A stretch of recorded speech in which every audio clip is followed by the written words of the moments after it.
मेरी माँ अक्सर मुझसे कहती थी कि तू दिन रात अपने कमरे का दरवाज़ा बंद करके कौन सा ऑनलाइन काम करता है। और मैं जवाब में हंस देता था, क्योंकि अगर मैं बता देता तो वो हैरान रह जाती। उन्हें क्या पता था कि मेरे हाथ रोज़ ख़जाना लगता था। मैं आज भी अपने कमरे में बैठा था और उस लड़की की बेबसी भरी आवाज़ जाने क्यों मुझे अच्छी लग रही थी। वो कह रही थी, भगवान के लिए मेरे साथ ये सब ना करो, नहीं तो मैं बर्बाद हो जाऊंगी। मैंने कहा, मैं तुम्हें बर्बाद करना चाहता हूँ, और हंसने लगा। और फिर मैं आगे बढ़ा और उसके सारे। मेरी उम्र 21 साल थी। मैं एक कंप्यूटर एकेडमी में काम करता था, यानी वहाँ की देख रेख का काम मेरा था। मैं एक रीना नाम की लड़की से बहुत प्यार करता था, लेकिन उसके बाबूजी की शर्त थी कि लड़के के पास कम से कम नौकरी होनी चाहिए, चाहे वो नौकरी जैसी भी हो, लेकिन कमाने वाला लड़का होना चाहिए।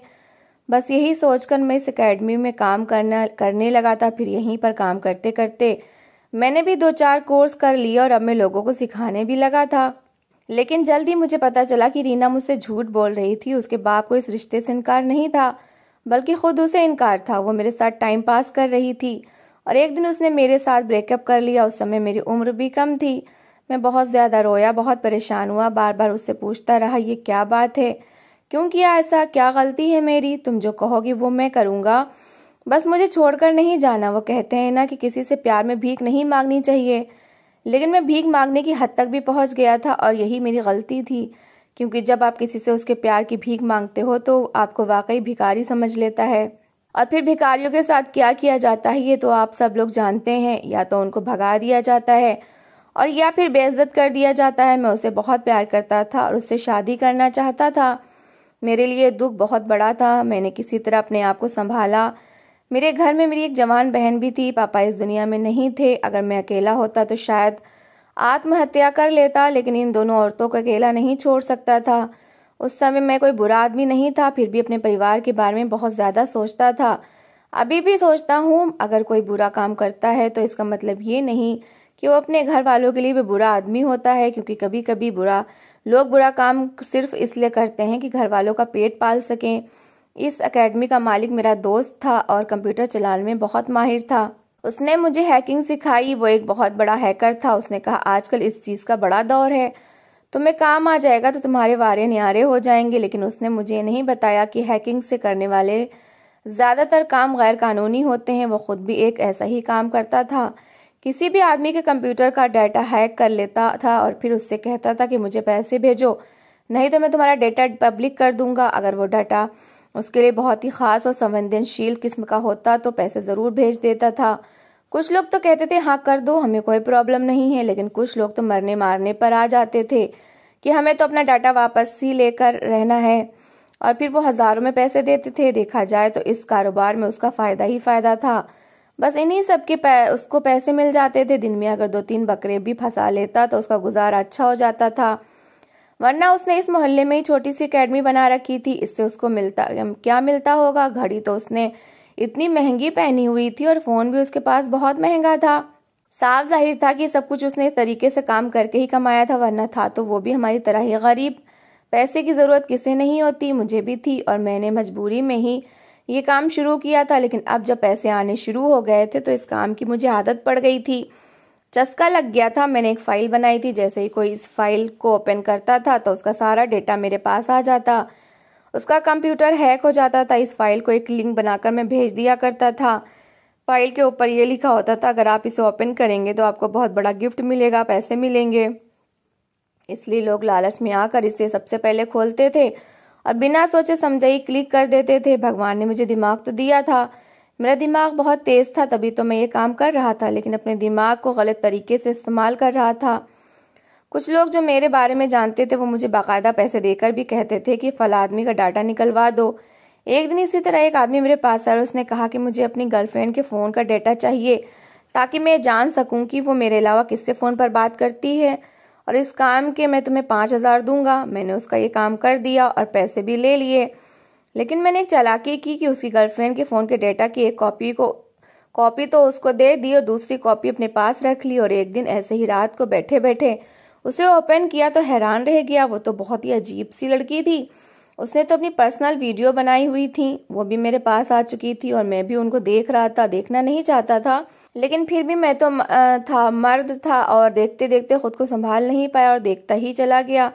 मुझे ये काम मेरे अपने काम से ज़्यादा अच्छा लगने लगा। अब मैं इसी तरह लड़कियों को कोई ना कोई लिंक भेजता और वो उसे ओपन करती तो उनका मोबाइल या कंप्यूटर हैक हो जाता और मेरे पास उनकी निजी वीडियो, तस्वीरें, सब कुछ आ जाती, जिन देखकर मैं अपनी आंखें सेकता रहता। मैंने ऐसी ऐसी वीडियो देखी थी जो मुझे कभी भी देखने को ना मिलती। एक बार तो मैंने अपनी एक कजिन के साथ ये काम किया। वो पूरे खानदान में बड़ी अच्छी बनी हुई थी। जब किसी समय हम लोग सब कजिन एक साथ बैठ जाते थे तो हमें भगवान की कथा सुनाना शुरू कर देती थी। लेकिन जब मैंने उसके मोबाइल को हैक कर लिया और उसके कुछ वीडियो देखे तो मुझे बहुत हैरानी हुई। वो तो बड़ी ही अलग तरह की लड़की निकली। मैंने सोचा कि इतने सालों की बेइज्जती का बदला ले लिया जाए। मैंने उसे फ़ोन किया और कहा कि तुम्हारे फ़ोन से कुछ चीज़ें किसी ने हैक कर ली हैं, मुझे भेजी हैं और मुझसे कहा है कि ये देखो अपनी कज़िन की हरकत। उस बंदे को चुप करवाने के लिए कुछ पैसे देने होंगे। मैंने इस तरह से बात की कि जैसे वो आदमी मैं नहीं कोई और है। मेरी वो कज़िन बिल्कुल डर गई और मुझ पर भरोसा करते हुए उसने मेरे थ्रू ही पैसे दूसरे बंदे को, यानी कि मेरे पास ही भेज दिए। मुझे ये काम बड़ा मज़े का लगा। मैंने कहा कि ये तो बैठे बैठे पैसे आ गए, ना तो मेरा नाम बदनाम हुआ बल्कि उसकी नज़र में मैं हीरो बन गया और वो मुझ पर भरोसा भी करने लगी। ये तो बड़ा अच्छा काम है। वो कहते हैं ना कि बुराई का रास्ता बहुत आसान होता है, पैर रखते ही बहुत मज़ा आता है। ऐसा लगता है कि रास्ता कभी ख़त्म नहीं होगा। मुझे भी ऐसा ही लग रहा था, पर इस बात से मुझे अंदाज़ा हुआ कि इस दुनिया में कोई भी साफ नहीं है। हर इंसान ने अपने चेहरे पर नकाब पहना हुआ है। ये काम करते करते एक दिन मेरे दिमाग में एक आइडिया आया, क्योंकि आज ही मुझे पता चला था कि रीना मुझसे रिश्ता तोड़ने के बाद अब किसी बहुत अमीर लड़के से शादी कर रही थी। इसका मतलब उसे सिर्फ दौलत से मतलब था। लेकिन मेरे अंदर तो बदले की आग जल रही थी। इसलिए मैंने भी सोच लिया कि मुझे क्या करना है। जिससे मोहब्बत की जाती है उसे बर्बाद नहीं किया जाता, लेकिन जब कोई आपका दिल तोड़े और आपके साथ बुरा करे तो फिर उसके साथ बुरा करना आपका अधिकार बन जाता है। अगर वो मेरी पत्नी बन जाती तो मैं उसका बहुत ख्याल रखता, उसके साथ कभी बुरा नहीं करता। किसी को बर्बाद करने का मेरा इरादा नहीं था, पर उसने भी तो मुझे धोखा दिया था, मेरे छोटे से दिल को तोड़ दिया था। मैंने सोच लिया था कि मैं भी उससे बदला लूंगा, और ऐसा बदला लूंगा कि वो मुझे सारी जिंदगी याद रखे। जब वो मेरे साथ रिश्ते में थी तो कह रही थी तुम मेरी जिंदगी में आने वाले पहले इंसान हो। लेकिन मुझे इतने सारे लोगों का चेहरा नजर आ चुका था कि फिर मुझे किसी पर भी भरोसा नहीं रहा। ऐसा लगता था कि सब धोखेबाज हैं और अच्छा होने का नाटक करते हैं। अभी भी दिल में कहीं ना कहीं उसके लिए मोहब्बत थी, इसलिए सोच रहा था कि शायद वो अच्छी नहीं है। लेकिन फिर सोच लिया कि चेक करने में क्या जाता है, पता तो चल ही जाएगा ना। उसने मुझसे बहुत खर्चे करवाए थे, उसके गिफ्ट्स, शॉपिंग और बाद में सरप्राइज ने मुझे कहीं का नहीं छोड़ा था। आज वसूली का टाइम था। जब हम रिश्ते में थे तो मुझे अपनी फ़ोटोज़ भेजती थी, पर सब फ़ोटोज़ में उसने दुपट्टा ओढ़ा होता था। मैंने उसके लिए लिंक बनाया और उस पर यह लिखा कि इस लिंक पर क्लिक करें और फ्री में 3000 की ऑनलाइन शॉपिंग करने का मौका पाएं। औरतें इन चीज़ों को देखकर बहुत खुश हो जाती हैं और शॉपिंग करना तो अपना अधिकार समझती हैं। मेरी माँ कहती थी कि शॉपिंग हम नहीं करेंगे तो कौन करेगा, ये तो औरतों का हक होता है। लेकिन अब मैं इसी बात का फ़ायदा उठाने वाला था। मुझसे उसने बहुत शॉपिंग करवाई थी। मैंने पता नहीं कितने लोगों से उधार लिया था। कुछ लोग तो मेरे दरवाजे तक आ जाते थे, और अब जब गलत तरीके से ज़्यादा पैसे कमाने शुरू किए तो सबसे पहले उनके उधार वापस किए ताकि वो मुझे बदनाम ना करें। लेकिन ये सब कुछ जिसके लिए किया था वही मुझे छोड़कर जा चुकी थी। मेरे पास उससे बदला लेने के लिए एक नहीं बहुत सारे कारण थे, और एक भी ऐसा कारण नहीं था जिसकी वजह से मैं ये सोचकर रुकूं कि चलो छोड़ो, शादी कर रही है तो करने दो, किसी का घर बस जाएगा। लेकिन क्यों बसने देता मैं उसका घर? अगर रीना इस तरह की लड़की नहीं थी तो उसे कोई खतरा नहीं था, उसके पास भी वही फोटोज होती जो मेरे पास थी। लेकिन अगर मामला कुछ और था तो फिर तो उसके साथ ऐसा होना ही चाहिए था। मैंने लिंक भेजा और थोड़ी देर बाद ही मेरे पास उसका डेटा आना शुरू हो गया, क्योंकि उसका मोबाइल फ़ोन हैक हो चुका था और उसे पता भी नहीं चला था। उसे पता भी नहीं था वो अपने होने वाले पति से फ़ोन पर बात भी कर रही थी। तो उनकी सारी बातें भी मेरे पास आ चुकी थी। और फिर मैंने कुछ वीडियो देखी तो मुझे हैरानी के बजाय बहुत ज़्यादा गुस्सा आने लगा। और फिर गुस्से में आकर मैंने किसी और नंबर से मैसेज किया और कहा कि आपका सारा डेटा मेरे पास आ चुका है, मुझे इतने पैसे चाहिए, नहीं तो मैं इसे अपलोड कर दूंगा। एक तो वो गलती पर थी और उसकी शादी होने वाली थी। बुरी तरह घबरा गई और घबराकर मेरे नंबर पर मुझे मैसेज किया। कहने लगी तुम्हें इन चीज़ों के बारे में पता है, मेरी जान बचाओ, कोई मेरे पीछे पड़ा है। मैंने कहा अब तुम्हें मेरी याद आ गई? उसने कहा तुम्हारी याद नहीं आएगी तो और किसकी आएगी, हम दोनों अच्छे दोस्त हैं। मैंने कहा हम दोस्त नहीं थे, मैं तुमसे प्यार करता था, तुमसे शादी करना चाहता था, तुम्हारे साथ मैंने भविष्य के सपने सजाए हुए थे और तुम बस ये कह रही हो कि हम सिर्फ दोस्त थे। उसने कहा कि ये सब बाद में कहना, अभी मेरी मदद करो। मुझे पता था उसे मदद की ज़रूरत है, तो ये मुंह उठाकर आ गई है। मुझे तो उस पर पहले ही बहुत ज़्यादा गुस्सा आ रहा था कि जितना मैं इसको समझता था ये उससे ज़्यादा ही आगे निकली हुई लड़की थी। अच्छा हुआ कि मेरी इसके साथ शादी नहीं हुई, नहीं तो मेरी ज़िंदगी तो बर्बाद हो जाती। मैंने कहा मैं कुछ नहीं कर सकता, ऐसे लोग बहुत ख़तरनाक होते हैं, अपनी प्रॉब्लम को खुद सॉल्व करो। मैंने उसे वहाँ से जवाब नहीं दिया, जबकि मैं खुद ही उसके साथ ये सब कुछ कर रहा था। फिर मजबूरन उसने मुझे पैसे भेज दिए। मुझे करके बहुत खुशी हुई। मेरे दिल के अंदर जो आखिरी अच्छाई थी वो भी निकल गई, क्योंकि मैंने उस इंसान के साथ बुरा किया जिसे मैं प्यार करता था। इसका मतलब यही था कि अब मैं बुरे रास्ते पर चल पड़ा था और मुझे रोकने वाला कोई भी नहीं था। अपने घर की प्रॉब्लम मैंने ठीक कर ली थी। मेरी माँ पहले बहुत बीमार रहती थी, घर में खाने को कुछ नहीं होता था, लेकिन अब उनका इलाज भी होता था। महीने के महीने उन्हें डॉक्टर के पास ले भी जाता था और उनके खाने पीने का भी ख्याल रखा जाता था। उन्हें ज़्यादा काम ना करना पड़े, इसलिए घर में नौकरानी रख ली गई थी। मेरी बहन को पढ़ने का बहुत शौक था। मैंने उसका बहुत बड़ी यूनिवर्सिटी में एडमिशन करवाया था। सारे परिवार वाले बातें कर रहे थे कि इसका यूनिवर्सिटी में एडमिशन क्यों करवाया है, लड़कों के साथ बैठकर पढ़ेगी तो इस पर अच्छा असर नहीं पड़ेगा। लेकिन मुझे पता था कि पढ़ाई से उसकी ज़िंदगी संवर जाएगी, कल को किसी अच्छी जगह पर नौकरी करेगी, इसलिए मैंने किसी की बात नहीं सुनी। वैसे भी मुझे अपनी बहन पर भरोसा था, वो तो भगवान की गाय थी। वह ऐसे भी कुछ नहीं कर सकती थी, क्योंकि हम लोग पहले बहुत गरीब थे। हमारे घर में कभी ना तो पैसे थे और ना ही फ़ोन था। जिस लड़की के हाथ में फ़ोन होता है वही इस तरह की हरकतें करती है। मैंने उसे फ़ोन लेकर दिया था, लेकिन उसे फ़ोन चलाना ही नहीं आता था। कभी मेरे पास फ़ोन लेकर आती और कहती कि देखो भाई ये क्या हो गया, और कभी कुछ। मुझे हंसी आती थी कि बेचारी इतनी मासूम है, वरना इस उम्र की लड़कियों को तो अच्छी तरह से फ़ोन चलाना आता है। इसलिए मुझे अपनी बहन पर बहुत ज़्यादा विश्वास था। मुझे किसी बात की चिंता नहीं थी कि परिवार वाले वैसे ही बातें करते हैं। जब हम लोग बहुत गरीब थे, हमारे घर में एक टाइम की रोटी होती थी तो दूसरे टाइम की नहीं होती थी, तब ये लोग हमारी मदद करने को नहीं आए थे। और अब जब पता चला कि सब कुछ ठीक हो गया है और विपुल ने कमाना शुरू कर दिया है, तो अब ये लोग बातें भी करते थे और साथ साथ आग लगाने की कोशिश भी करते थे। रोज़ हमारे घर में कोई ना कोई आया होता था, लेकिन मुझे ये सब बिल्कुल अच्छा नहीं लगता था।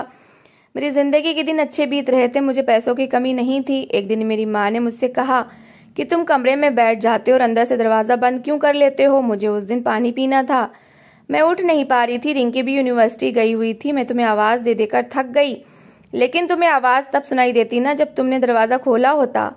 मैंने कहा मैंने आपको बताया था कि मैं ऑनलाइन काम करता हूँ। मैंने सारे परिवार को यही बताया था कि मैं ऑनलाइन काम करके पैसे कमाता हूँ। वो पूछते थे कौन सा ऑनलाइन काम, तो अपने पास से कोई ना कोई झूठ बोल देता था। मेरे सारे परिवार वाले ज़्यादा पढ़े लिखे नहीं थे, इसलिए मेरी बातों में आ जाते थे। माँ से मैंने कहा बड़ी मेहनत का काम करता हूँ मैं, बहुत ही ध्यान देना पड़ता है। तब माँ ने कहा दरवाज़ा बंद बंद किया करो, मैं तेरे कमरे में आने से पहले आवाज़ दे दिया करूँगी। लेकिन मैं माँ से क्या कहता कि मेरे काम तो एक तरफ, लेकिन अगर वो अचानक मेरे कमरे में आ जाती और देख लेती कि उनका बेटा क्या कर रहा है, तो उनकी तो सांस अटक जाती। मेरी बहन का नाम रिंकी था। एक दिन वो बहुत परेशान थी, कहने लगी कि मेरे पेपर होने वाले हैं, लेकिन मुझे कुछ भी नहीं आता। मैंने कहा क्यों, तुमने पढ़ाई नहीं की थी?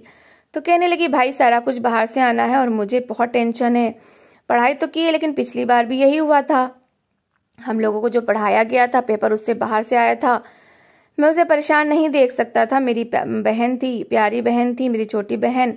मैं उसे बहुत प्यार करता था। मैंने अपनी अकल के पहिए घुमाए और ये उसकी यूनिवर्सिटी के वेबसाइट ही हैक कर ली, जहाँ से मैंने एक क्वेश्चन पेपर निकाल लिया। लेकिन मेरी बहन मेरे जैसे नहीं थी कि बुरा काम करने के लिए फ़ौरन मान जाए। मैंने उस पेपर से सारे सवाल नोट करके कागज़ पर लिख दिए और जाकर अपनी बहन को दे दिए। मैंने कहा कि ये लो। उसने कहा ये क्या है? मैंने कहा मेरा एक दोस्त है, उसने भी तुम्हारे लिए पढ़ाई की है। उससे मैंने फ़ोन करके पूछा तो वो कह रहा था कि ये वाले सवाल बहुत ज़्यादा इंपॉर्टेंट हैं, उससे कहो कि याद कर ले, हो सकता है इसमें से कोई प्रश्न आ जाए। मेरी बहन ने कहा ठीक है, और उसने वही सारे प्रश्न याद कर लिए। अगले दिन जब वो वापस आई तो हैरान थी, कह रही थी कि भाई जो सवाल आपके दोस्त ने बताए थे वो सारे सवाल पेपर में आए थे, एक एक वही सवाल। मेरा पेपर बहुत अच्छा हुआ क्योंकि मैंने वो सारे सवाल 2 बार याद कर लिए थे। वो बहुत ज़्यादा खुश थी इसी पेपर की, उसे टेंशन थी। उसने कहा लेकिन ये सब कैसे हो गया? उसकी दूर दूर सोच में भी नहीं था कि मैं कोई हैकर हूँ। मैंने तो ये कहा हुआ था कि मैं ऑनलाइन एडिटिंग का काम करता हूँ। मैंने कहा कि पता नहीं, लेकिन देखो तुम्हारी किस्मत अच्छी थी ना, इसलिए ये सब हुआ। उसे खुश देखकर मुझे बहुत खुशी हुई थी। जिस लड़की से मैं शादी करना चाहता था अब उसकी शादी हो गई। तो मैंने सोचा कि मुझे भी शादी कर लेनी चाहिए। कहीं ना कहीं मेरे दिल में वो रहती थी, लेकिन अब वो निकल चुकी थी और मैंने अपना बदला भी ले लिया था। मैंने माँ से कह दिया कि मेरे लिए कोई लड़की ढूंढे। माँ तो पहले ही से मेरी शादी करवाना चाहती थी और हमें कोई दिक्कत भी नहीं थी अपनी शादी पर खर्चा करने के लिए। मैंने सारे मोहल्ले की लड़कियों के मोबाइल फ़ोन हैक किए और ज़्यादा से ज़्यादा पैसे जमा किए। मैंने इतना सब कुछ किया, लेकिन मुझे एक पल को भी डर नहीं लग रहा था। मेरी शादी हो चुकी थी। मेरी पत्नी का नाम नीलम था। वो बहुत सुंदर, पढ़ी लिखी थी, थोड़ी सी तेज़ थी। मेरी माँ उसे कहती थी कि वो तेज़ है क्योंकि वो बहुत ज़्यादा मेकअप करती थी, सुंदर थी और अपने आप को सज संवार कर रखती थी, इसलिए मेरी माँ को तेज़ लगती थी। लेकिन मुझे तो अच्छी लगती थी, क्योंकि मर्द तो अपनी पत्नी से यही चाहता है कि उसकी पत्नी उसके सामने आए तो साफ सुथरी और सुंदर बन के ही आए। मेरी पत्नी कुछ ही समय में मेरे साथ ऐसे पेश आने लगी जैसे हम दोनों ने एक दूसरे से अरेंज नहीं बल्कि लव मैरिज की है। वो मुझे बहुत खुश रखती थी, मेरा बहुत ख्याल रखती थी, मेरी हाँ में हाँ मिलाती थी, सब कुछ मेरी मर्जी से करती थी। मैं हैरान भी होता था। मेरा कजिन मुझसे कहता था कि जो औरत शादी के शुरू में ही आपके साथ बहुत ज़्यादा घुल मिल जाती है ना, तो इसका मतलब ये है कि उसका कोई ना कोई राज है जो इसको वो छुपा रही है और आपको पहले से बहुत अच्छी बनकर दिखा देगी ताकि बाद में आप उससे कुछ ना कह सकें। लेकिन ये तो उसकी अपनी एक सोच थी, ज़रूरी तो नहीं था कि ऐसा हो। दिल में बात आती है तो उसके पीछे कोई वजह भी होती है। मेरे दिल में बात तो आई थी, लेकिन मैंने इस बात को दिल से निकाल दिया था। उसकी रिंकी के साथ बहुत ज़्यादा दोस्ती हो गई और मुझे ये बात अच्छी लगी, क्योंकि उससे मेरी माँ और बहन के साथ इसी घर में रहना था। मैं इकलौता बेटा था, इसलिए यही हमारा घर था। हमें कभी अलग नहीं होना था। अब मुझ पर 3 औरतों की जिम्मेदारी थी और तीनों ही मेरी ज़िंदगी की इम्पोर्टेंट औरतें थीं, मेरी माँ, बहन और पत्नी। पत्नी के साथ मेरी ज़िंदगी अच्छी बीत रही थी, लेकिन उसमें एक बड़ी अजीब बात थी कि फ़ोन पर बहुत ज़्यादा समय बिताती थी। एक दिन मैंने उससे पूछ लिया, मैंने कहा तुम इतनी देर फ़ोन पर क्या करती रहती हो? तो वो गुस्सा हो गई, जैसे कि मुझे पूछने का अधिकार नहीं था। उसने कहा करती रहती हूँ से क्या मतलब है, क्या करना होता है? मैंने कहा यही तो मैं पूछ रहा हूँ कि क्या तुम कोई काम करती हो? क्योंकि जो लोग फ़ोन पर कोई काम करते हैं तो उनका ज़्यादातर समय फ़ोन पर जाता है, लेकिन तुम्हारा तो ऐसा कोई काम नहीं होगा। उसने कहा हाँ, मेरा ऐसा कोई काम नहीं है, मैं फ़ोन पर कोई काम तो नहीं करती, लेकिन मेरे काफ़ी सारे अकाउंट्स हैं, मैं उन्हें चलाती हूँ। मैंने कहा कौन से अकाउंट? तो उसने मुझे सोशल मीडिया के जितने भी अकाउंट्स हैं वो सब बता दिए। मैंने कहा ये तुमने हर चीज़ पर अकाउंट बनाया हुआ है, तुम्हारे सर में दर्द नहीं होता? उसने कहा नहीं, मुझे तो मज़ा आता है, मैं अपनी फ़ोटोज़ भी अपलोड करती हूँ, लेकिन अपना चेहरा पूरी तरह से नहीं दिखाती। मैंने कहा अब तुम्हारी शादी हो गई है, वो भी मेरे साथ, इसलिए तुम्हें पता होना चाहिए कि ये सब करने से पहले मुझसे पूछना चाहिए। अभी के अभी सारे अकाउंट्स डिलीट करो। इस बात पर वो हैरान रह गई। मैंने कहा मैं तुम्हारा पति हूँ, इसलिए मैं ये तय करूँगा कि तुम्हें कहाँ अकाउंट बनाने और कहाँ नहीं, और तुम अपनी फ़ोटोज़ भी अपलोड करती हो, मुझे तो पता ही नहीं था। मैंने कहा मुझे अपना फ़ोन दिखाओ, मैं खुद डिलीट करूँगा। तो उसने कहा अच्छा, मैं खुद कर देती हूँ, कर दूंगी। और फिर ऐसा ही हुआ कि उसने सारे अकाउंट डिलीट कर दिए। मुझे अच्छा लगा कि उसने मेरी बात मान ली और मुझे हैरानी भी हुई कि उसने मुझसे ये बात पहले क्यों छुपाई हुई थी। अगर ये बात परिवार में किसी को पता चल जाती तो मैं तो कहीं मुंह दिखाने के लायक ही ना रहता। वो कहते हैं कि इसकी पत्नी तो इंस्टाग्राम, फेसबुक पर फोटोज डालती है। बेशक वो अपना मुंह नहीं दिखाती, लेकिन बात तो फैल जाती है, और बात कभी भी विस्तार के साथ नहीं फैलती, सिर्फ हेडलाइन ही मशहूर होती है। लेकिन मुझे अच्छा लगा कि उसने मेरी बात मान ली। एक दिन मैं बाथरूम में नहा रहा था, जब दरवाजे पर दस्तक हुई। माँ ने कहा कोई डाकिया आया है, मेरे लिए कोई चीज़ लेकर आया है। मुझे लगा कि मेरे पैसे आए होंगे। मैंने जब लिफाफा खोला तो पैरों के नीचे से ज़मीन निकल गई, क्योंकि वो पुलिस का लेटर था। उन्होंने मुझे थाने बुलाया था। लेटर देखकर मैंने अपने दोस्त से संपर्क किया। उसने कहा कि कुछ नहीं होता, तुम कहना कि मैंने ऐसा कुछ किया ही नहीं है, नहीं तो सबूत दिखाएं। मुझे पता था कि सबूत तो लोगों के पास होंगे, लेकिन मैंने अपने नाम से कभी किसी को मैसेज या कॉल तो नहीं की थी। उम्मीद थी कि मैं बच जाता, लेकिन मैं बहुत परेशान हो गया था। मैं काफ़ी डर गया था और ये काम छोड़ देना चाहता था, लेकिन मुझे पैसों की ज़रूरत थी। अभी अभी शादी हुई थी और मुझ पर कुछ उधार भी थे, और अभी पत्नी के नखरे भी तो उठा रहा था। वो किसी बात पर समझौता नहीं करती थी, नाराज़ बहुत जल्दी हो जाती थी। मैंने उसके फ़ोन के सारे अकाउंट्स वगैरह डिलीट करवा दिए थे, फिर भी वो फ़ोन में लगी रहती थी। कहती थी अब मैं कोई वीडियो भी ना देखूं। मैंने अपनी माँ से कहा आप उस पर थोड़ा दबाव डालें, उसे घर के काम दिया करें। तो उन्होंने कहा बेटा तुम्हें पता है घर में इतने काम नहीं, और फिर तुम्हारी बहन भी मिलकर कर देती है, कोई बात नहीं, छोड़ दो उसे। मैंने कहा आप दुनिया की पहली सास हैं जो ऐसा कह रही हैं। मेरी माँ ने कहा अब काम नहीं है तो क्या करें, 4 लोगों का घर है, कोई दर्जन भर का तो नहीं। ये तो भाग्यशाली है, 4 लोगों के घर में विदा होकर आई है। इसमें एक ये खुद है, ऐसा समझो कि इसे 3 लोगों के काम करने होते हैं। मैंने कहा ठीक है फिर जैसी आपकी मर्जी, लेकिन मैं चाहता हूँ कि ये ज़्यादा फ़ोन इस्तेमाल ना करे। पता नहीं मेरे साथ क्या प्रॉब्लम थी, जो काम मैं खुद करता था मुझे वही किसी और को करते देख के अच्छा नहीं लगता था। वो अपने साथ रिंकी को भी लगा लेती थी और मुझे ये बात बिल्कुल पसंद नहीं थी। रिंकी पढ़ने लिखने वाली लड़की थी, पहले तो वो कभी ऐसे फ़ोन लेकर नहीं बैठी होती थी, हालांकि उसके पास फ़ोन था क्योंकि वो फ़ोन पर ही अपने पढ़ाई के ग्रुप्स और पढ़ाई के नोट्स वगैरह निकाला करती थी। मैंने उसे बहुत अच्छा फ़ोन लेकर दिया था। खैर एक दिन मैं अपने कमरे में बैठा था और ये समझो कि बोर हो रहा था, तो मैंने अपने एकेडमी वाले दोस्त यानी अपने उस्ताद का मोबाइल फ़ोन हैक करने की कोशिश की। मैं देखना चाहता था कि क्या मैं अपने उस्ताद का फ़ोन हैक कर सकता हूँ। वो तो मेरा उस्ताद था लेकिन उम्र में मुझसे 2-3 साल ही बड़ा था। मैंने जब उसका मोबाइल हैक करने की कोशिश की तो मुझे बड़ी मुश्किल हुई, लेकिन फिर मैंने हैक कर लिया और मैं खुश हो गया कि वाकई इस काम में मेरा हाथ तो चलता है। मैं सोचने लगा कि मैं ये सब कुछ छोड़ देता हूँ और किसी ऐसी जगह पर जाकर काम करता हूँ जहाँ पर हैकर की ज़रूरत हो, क्योंकि ऐसे बहुत से मामले हैं जिनमें आप यही काम कर सकते हैं, लेकिन आपका काम गैर कानूनी या इलीगल नहीं होता है। ज़रूरतमंद कंपनियां, इंजीनियर्स और सॉफ्टवेयर वाली कंपनियों को भी अच्छे अच्छे हैकर्स की ज़रूरत होती है। अपने उस्ताद और अपने दोस्त का मोबाइल हैक करने के पीछे मेरी कोई बुरी नीयत नहीं थी, लेकिन जब डेटा मेरे सामने आया तो मैंने सोच लिया था कि मैं उनका डेटा को खोलूंगा नहीं और डिलीट कर दूंगा। लेकिन एक फ़ोटो ने मुझे डेटा खोलने पर मजबूर कर दिया। जब मैंने देखा तो मेरे होश उड़ कर रह गए और कानों से धुआं निकलने लगा, क्योंकि ये फ़ोटोज़ जिन 2 औरतों की दिख रही थी मैं उन्हें अच्छी तरह से जानता था। मैं हैरान रहा, मेरे हाथ काँप रहे थे, मैं इसे खोलना नहीं चाहता था, पर फिर मैंने खोल दिया और ये सब देख के मैं और परेशान हो गया कि इस वीडियो के अंदर मेरी बहन और मेरी पत्नी एक साथ खड़े होकर डांस कर रहे थे और गाना गा रहे थे। उन्होंने घर के कपड़े पहने हुए थे लेकिन दुपट्टे उतारे हुए थे। मुझे ये सब देख के बहुत गुस्सा आया।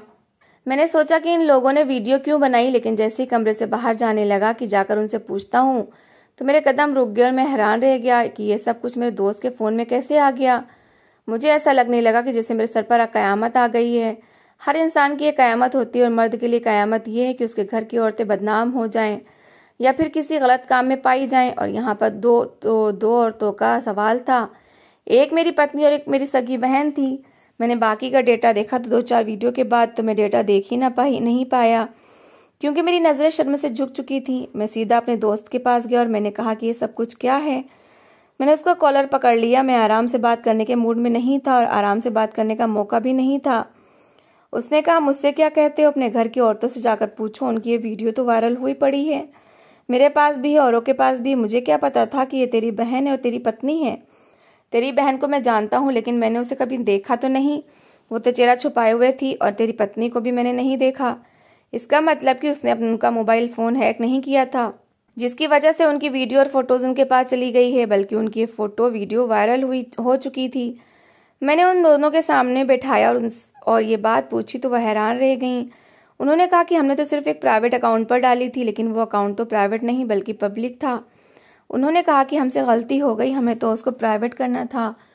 दोनों खुद भी परेशान हो गई। मैंने कहा, ऐसी वीडियो बनाने के पीछे तुम लोगों का मकसद क्या था? मैं तुम दोनों की शक्ल नहीं देखना चाहता। मैंने अपनी पत्नी को उसके घर वालों के पास भेज दिया और अपनी बहन से कहा कि जब तक इस घर में हो मेरी आंखों के सामने ना आना। मैंने इसकी पढ़ाई बंद करवा दी और माँ से कहा कि इसकी शादी करें, लेकिन इसी बीच मुझे भी पुलिस उठाकर ले गई और उन्होंने मेरी बहुत क्लास लगा दी। मुझे इस तरह से महसूस करवाया कि जैसे मैं अपने घर कभी वापस ना जा पाऊंगा, अपनों से कभी मिल नहीं पाऊंगा, लेकिन दरअसल उनके पास मेरे खिलाफ कोई पक्का सबूत नहीं था। मेरी किस्मत अच्छी थी क्योंकि मुझे मेरी सज़ा मिल चुकी थी। मैं पहले ही लज्जा की आग में जल रहा था। इन लोगों को मेरे खिलाफ कोई पक्का सबूत नहीं मिला, पर मैंने उसी दिन से इस काम से तौबा कर ली। लेकिन मेरी पत्नी अभी तक अपने मायके में बैठी है। वो बार बार मुझे फ़ोन करती है। उसने मुझ तक पहुंचने के सारे हथकंडे अपनाए हैं, बहुत से लोगों से सिफारिश करवाई है, माफ़ी मांगी है। मैं उसकी शक्ल तक नहीं देखना चाहता और बहन ने भी मुझसे 1000 बार माफ़ी मांगी, लेकिन मैं उसे माफ़ नहीं कर पा रहा हूँ। अब जब आप लोग मुझे बताइए कि मैं क्या करूँ, अपनी पत्नी को वापस लाऊं या फिर ये सब कुछ ऐसे ही चलने दूं? मुझे तो कुछ समझ नहीं आ रहा। मैं ऐसी औरत के साथ ज़िंदगी नहीं गुजारना चाहता और अपनी बहन की भी जल्द से जल्द शादी करवाना चाहता हूँ, लेकिन मुझे ऐसा लगता है कि इन दोनों के साथ ये सब करने से भी मुझे सुकून नहीं मिलेगा। मैंने भगवान से माफ़ी तो मांग ली, लेकिन दिल को सुकून नहीं है। आप लोग बताइए कि मैं क्या करूं? तो दोस्तों, इस कहानी को लेकर आपकी क्या राय है, कमेंट बॉक्स में ज़रूर बताएं। और अगर कहानी अच्छी लगी हो तो प्लीज़ इसे लाइक करें। अगर आपने हमारे चैनल को अभी तक सब्सक्राइब नहीं किया तो ज़रूर कर लीजिए। तो मिलते हैं ऐसी ही एक मोटिवेशनल कहानी के साथ। Thanks for watching.